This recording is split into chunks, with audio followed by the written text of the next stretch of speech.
Bueno, buenas tardes.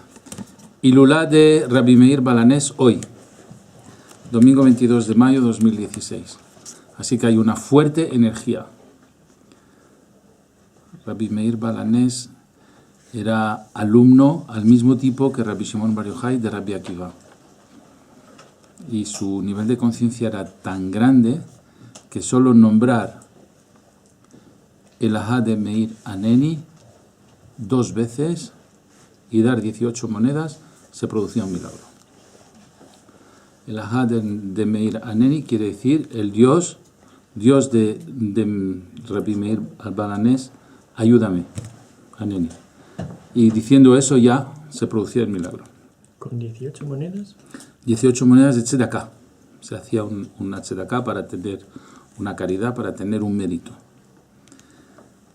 Y lo bonito de Rabbi Meir Balanés era su enorme memoria sobre toda la Mishnah, e incluso escribió de memoria una Megilá de Esther entera, sin copiarla, todo de memoria. Y se conocía muy bien la Torah y sus secretos. Bueno, alumno Rabbi Akiva, al mismo título que el poder de Rabbi Shimon Bar Yochai, del cual pues nos ha rescatado el Zohar. Así que el miércoles será la Ilulá de Rabbi Shimon Bar Yochai y hoy encenderemos velas en honor de Rabbi Meir Balanés. ¿Perdón? Miércoles noche. Miércoles noche, sí, claro. Miércoles noche y jueves todo el día.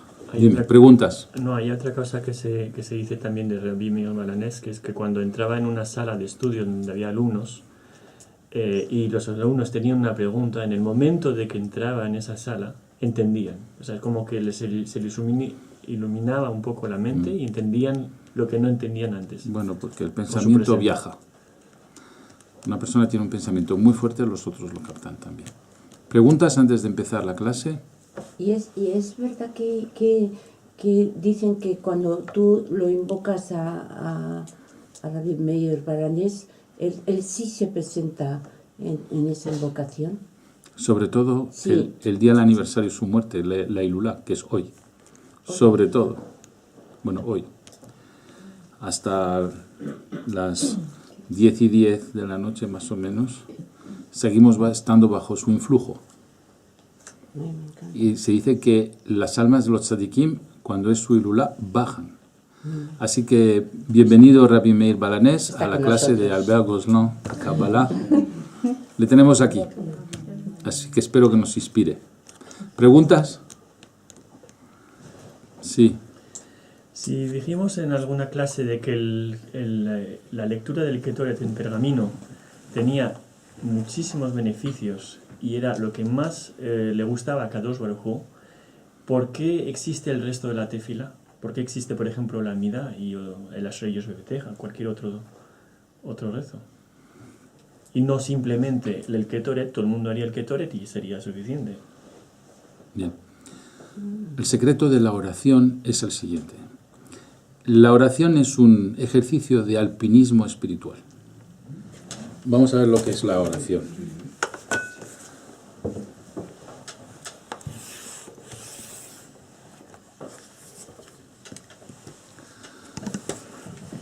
Imaginaros una montaña, empezamos por los Korbanot y luego viene la Ketoret.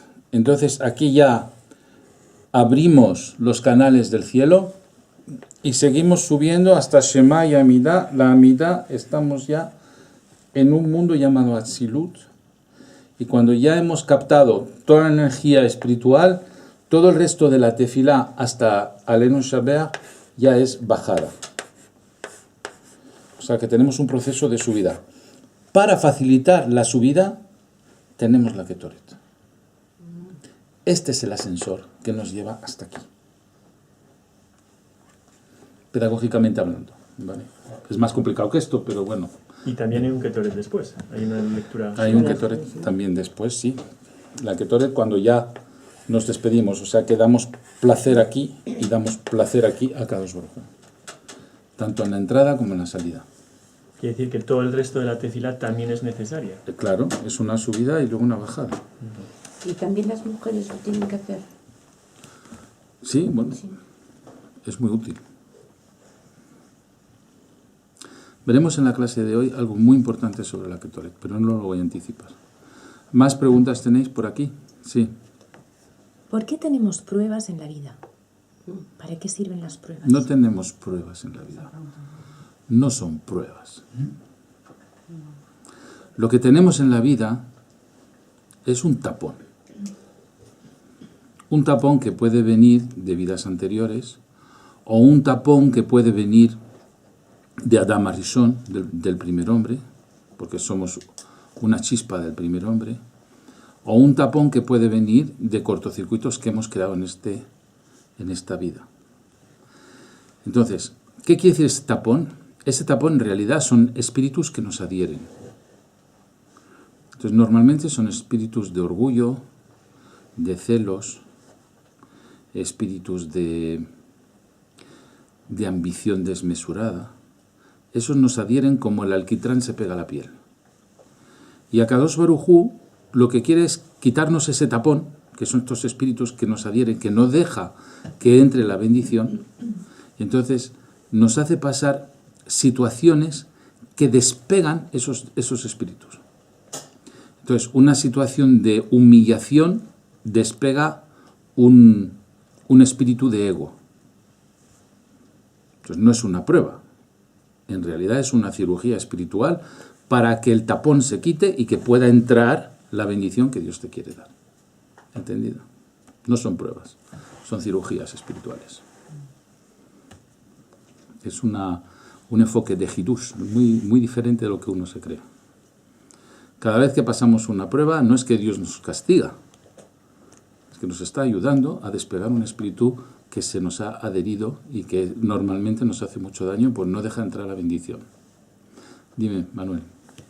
Y cuando la prueba es una prueba que no tiene remedio, que es Todo tiene un remedio. cáncer definitivo que no tiene solución, a una persona joven que tiene 20 o 17 años. Pues si es una muerte del ángel de la muerte que viene a recuperar un alma, es porque Dios la necesita para insertarla en otra vida, para otro proyecto. Es decir, que ese proyecto se acabó y va a iniciar otro proyecto en otro cuerpo. La razón de ello y la prueba de ello es que en las leyes judías, cuando una persona muere, nos dice la ley que hay que enterrarla de manera inmediata. Porque Dios no puede disponer de esa alma hasta que la persona no está enterrada, hasta que ese cuerpo no está enterrado. Y a lo mejor necesita esa alma de manera inmediata, así que nos damos mucha prisa por enterrarla. Entonces, lo que nosotros entendemos muerte, no existe la muerte. El alma es inmortal. Lo que cambiamos es la funda. Es como si dijeras que tu pie ha muerto porque ha cambiado de zapato. Que haya cambiado de zapato no quiere decir que estás sin pie. Y el Gaón de Vilna dice que el pie es el alma y el cuerpo es un zapato. Esa es la alegoría. Entonces, cambiamos de zapatos. Tú tienes muchos zapatos en tu armario, ¿no? El pie sigue estando. O sea, el alma sigue estando, el cuerpo va cambiando.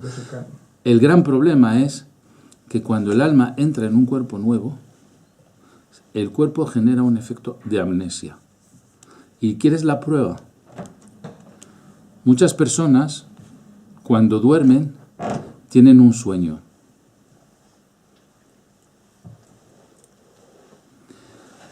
Y en el instante en que se despierta, se acuerda del sueño. Pero un minuto después, se ha olvidado el sueño. ¿Por qué? Porque el cuerpo, en el momento que el alma vuelve al cuerpo, el cuerpo hace un efecto de amnesia sobre esa alma. Por eso hay una técnica para el que se quiera acordar de su sueño, que es cuando está todavía medio dormido y se está despertando, que escriba inmediatamente su sueño, porque un minuto después lo habrá olvidado.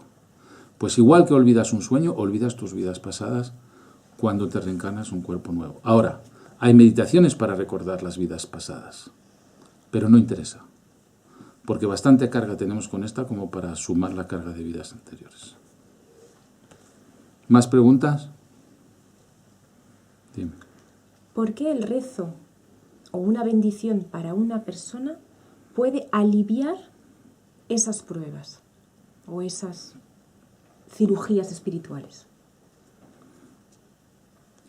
Bueno, hay una cosa que hay que entender. Esos espíritus que adhieren y que actúan de tapón no soportan una meditación sobre un nombre de Dios. Entonces, lo que se llama un rezo o una bendición es un estallido de luz que viene de iluminar un nombre de Dios.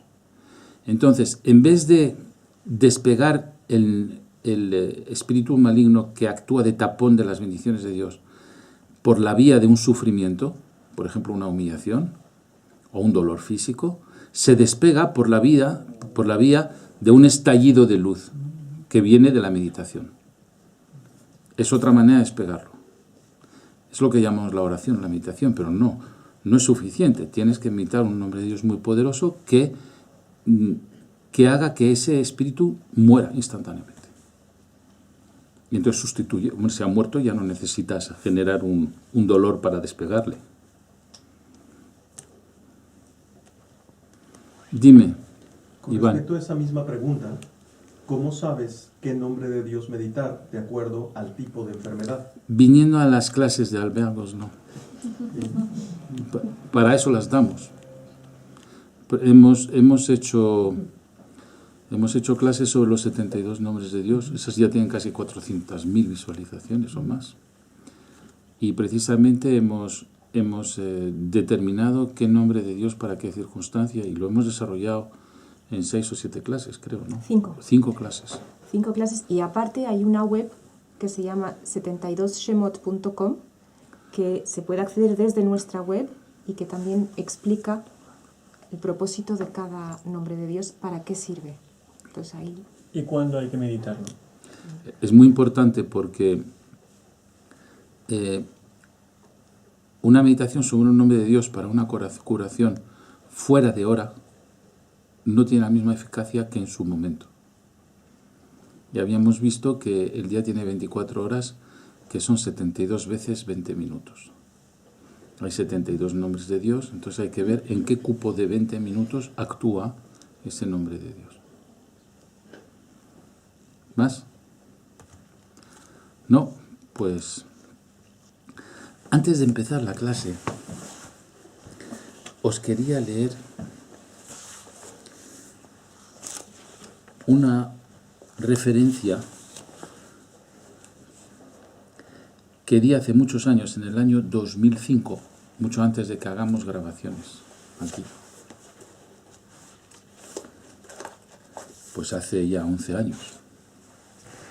Donde di yo una clase sobre la oración, y encontré, por casualidad, buscando otra cosa, encontré una referencia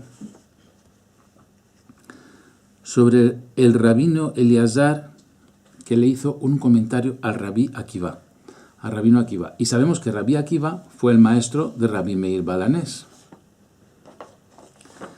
Fijaros lo que dice aquí el rabino Eleazar al rabino Akiva.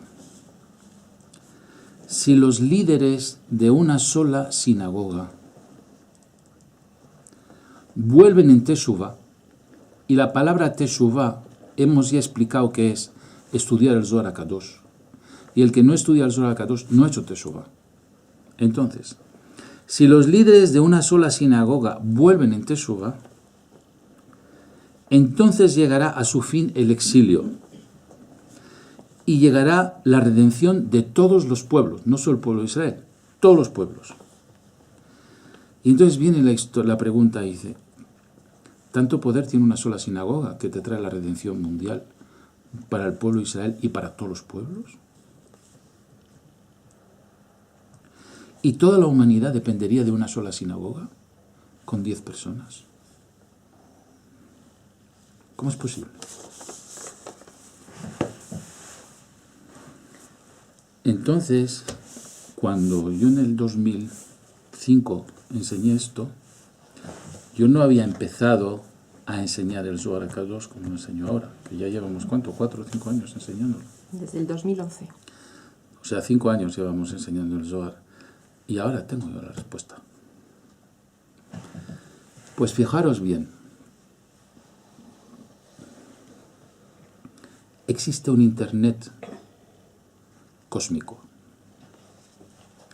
Si inyectamos la conciencia de los líderes de una sola sinagoga, que ha subido a un nivel espiritual por encima del nivel espiritual de los ángeles, y ahora os diré por qué digo esto, esa conciencia es tan poderosa que impregna todo el Internet cósmico. Y ese Internet cósmico está conectado con la mente de todos los seres humanos y de todos los pueblos. Y entonces genera un efecto de elevación en la conciencia de todos los pueblos. Y estos líderes de esa sinagoga que han hecho Teshuvá, ¿qué quiere decir? Que conocen los nombres de Dios para elevarse por encima de las fuerzas espirituales, tiene un efecto tremendo sobre los sarim, los príncipes de cada pueblo. ¿Os acordáis que dije que cada pueblo tiene un príncipe? Y esos príncipes han declarado la guerra a Kadosh Baruj Hu. Los príncipes de los pueblos han declarado la guerra a Kadosh Baruj Hu, y la manera de actuar en la tierra sobre los seres humanos, esos príncipes son espíritus celestes que rigen un colectivo, por ejemplo, toda Alemania, toda Francia, toda Italia, toda China. Eso es un príncipe, un zar. Pues ese zar inmediatamente queda aniquilado, su fuerza queda aniquilada cuando hay una conciencia que genera kavod, es decir, honor a Kadosh Baruj Hu, es decir, que medita los nombres de Dios de manera correcta.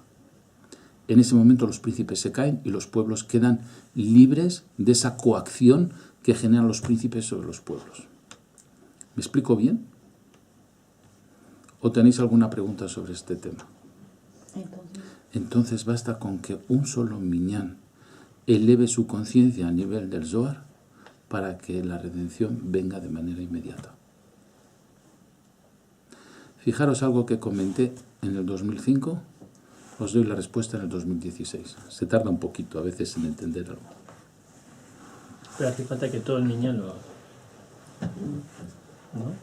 Porque cuando habla de líderes, ¿de a quién se está refiriendo? Cuando habla de líderes de la sinagoga. Hace falta que todo el minyan, pero si dentro del minyan hay uno que impregna a los otros 9, esos 9 se vuelven igual que ese uno, un maestro con esos 9, y entonces los 10 se vuelven uniformes, afines, e inyectan en el universo, en el Internet universal, esa nueva conciencia. En ese momento los príncipes celestes dejan de hacer la guerra a Kadosh Baruj Hu, y el reflejo en este mundo físico es que se acaba la enemistad.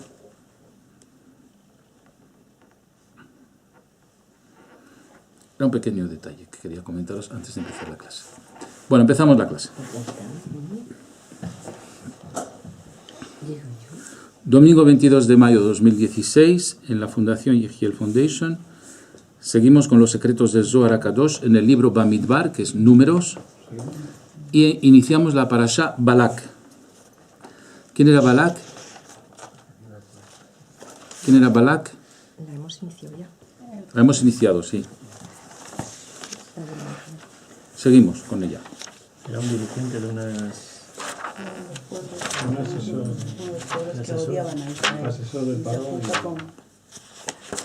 No, yo escucho vuestras opiniones. ¿Quién era Balak? Balak Sí. era un asesor de parón, ¿no? Y también dice, hay un midrash que dice que era hijo de... El Zohar HaKadosh dice era un impío. Era un No, pagano. Un impío pagano, enemigo jurado de Israel.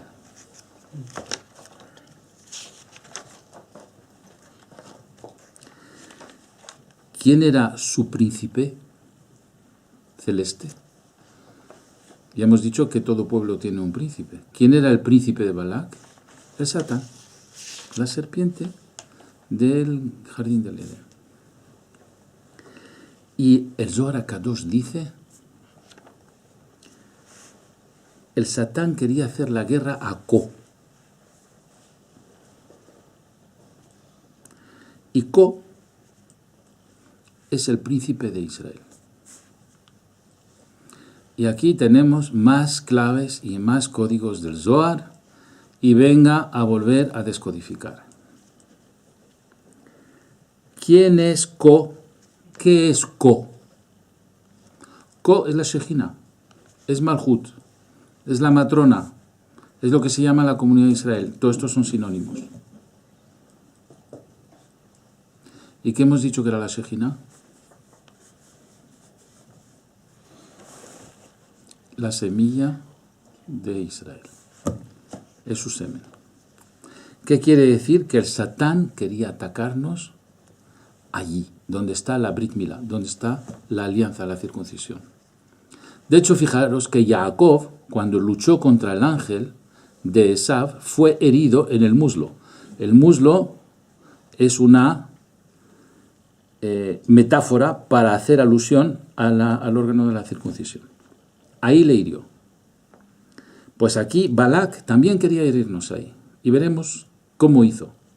Y cómo llegó a ofender a Kadosh Baruj Hu, ofendió a Dios de una manera terrible.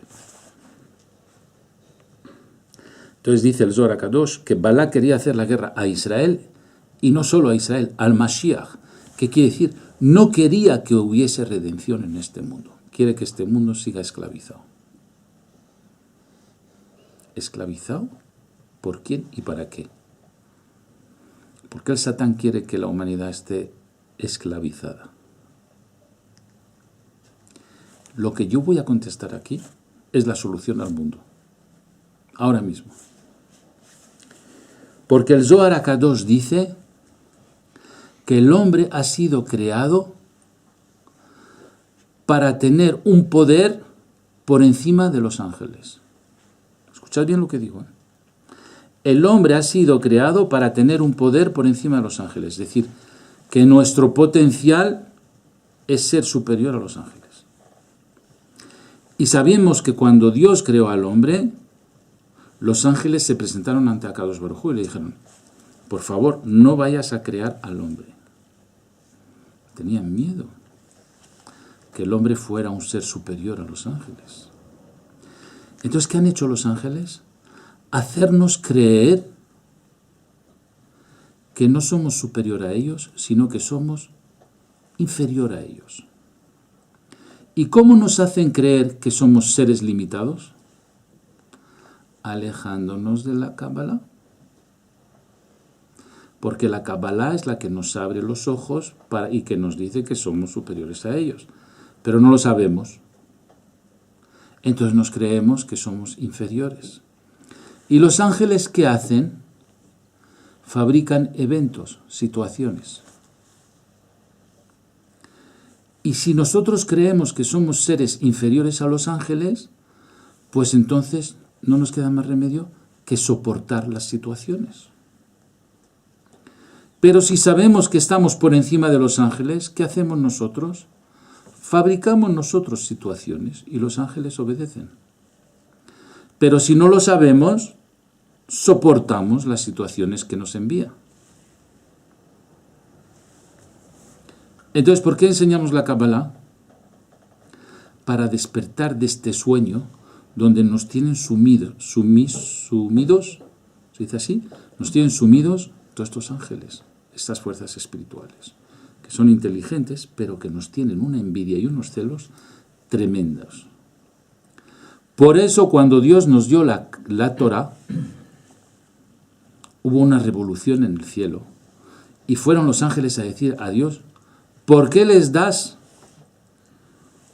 un tesoro de sabiduría a esta gente que tiene un cuerpo animal, que van al baño y hacen pipí y popó igual que los animales,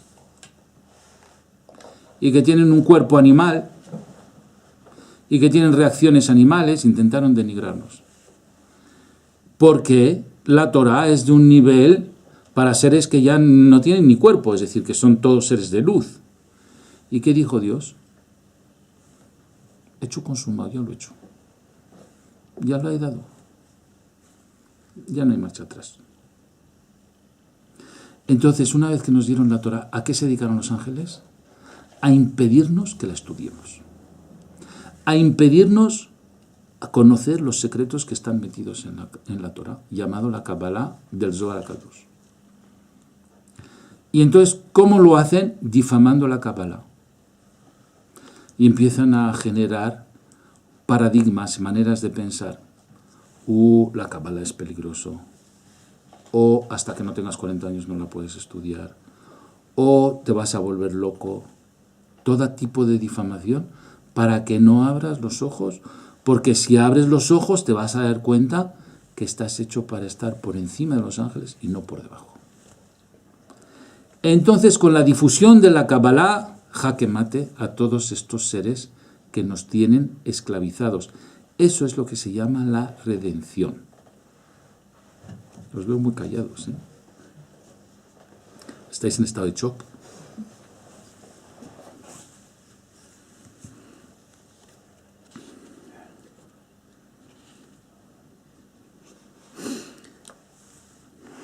Entonces dice el Zohar HaKadosh que la fuerza de Balak, que era un mago, no conseguía con sus magias vencer al pueblo de Israel.